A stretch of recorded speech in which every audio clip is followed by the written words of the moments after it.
What's going on, guys? It's Halloween Vids, and today I'll be doing a review on the Spirit Halloween 2024 Emily Animatronic from Tim Burton's Corpse Bride.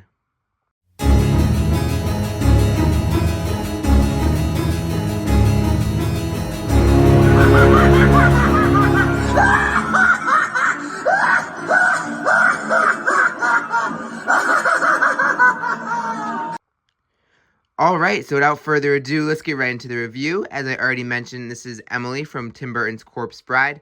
She sold at Spirit Halloween for the 2024 Halloween season, along with Victor from, again, Corpse Bride. And they are both part of the sideshow in the 2024 ISE The Carnival.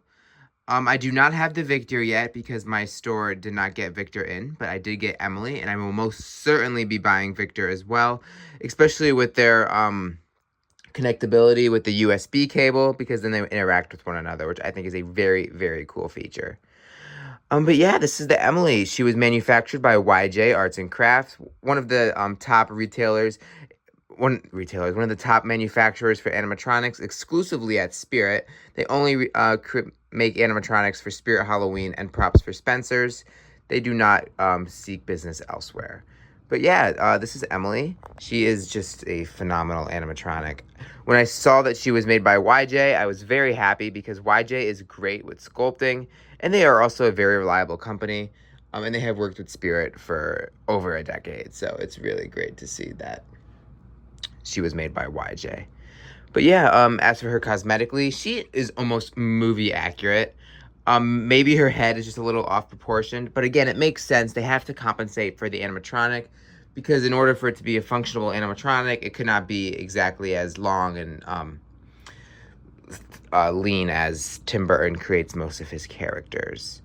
But yeah, she is just phenomenal. Her cosmetics are just movie accurate. Her dress is a nice, it's like a costume material, but a little bit thicker. And then I love the designing on the top of the gown. It is very well done, as well as all the added seams here. Really, really nice. The dress, again, just movie accurate. I love everything about it. I love the fading of the blue to the white on the top. But then as for her body, it is a hard plastic. So that's good, not latex, not something that will dry rot. And honestly, it's like a mannequin type of material, because this is all just one piece.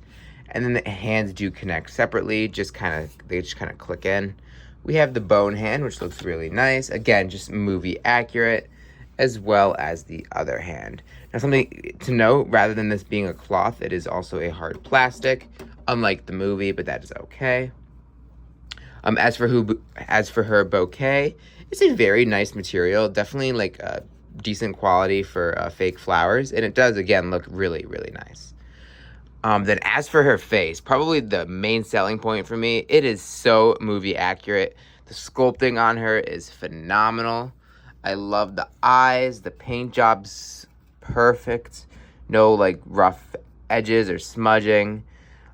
Just everything about it is great. As well as the hair is very nice and long. I love the multi-colors on it, a very nice added touch.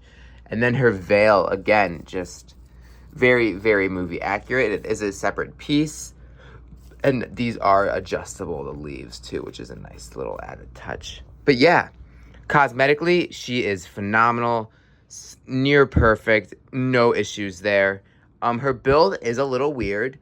I will mention that briefly. It's like not the most sturdy, if that makes any sense. Like, she's very wobbly.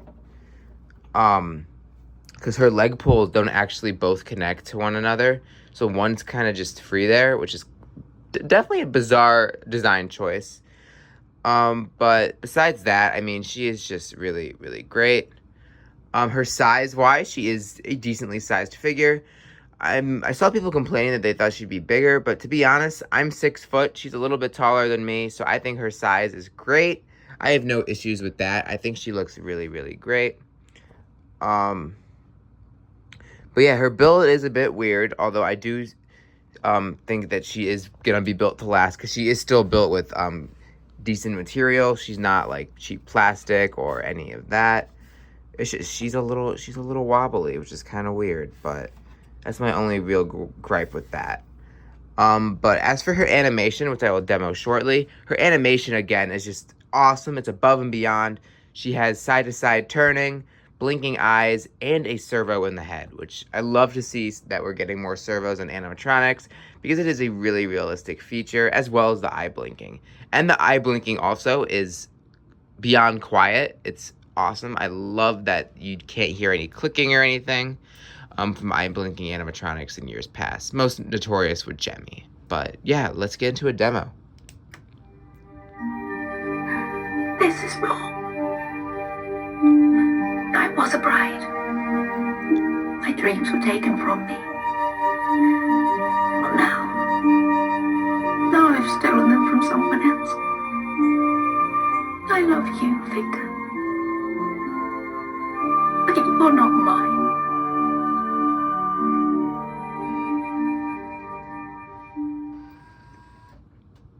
But yeah, her animation is so realistic. It honestly is breathtaking when you see it for the first time. Just absolutely phenomenal.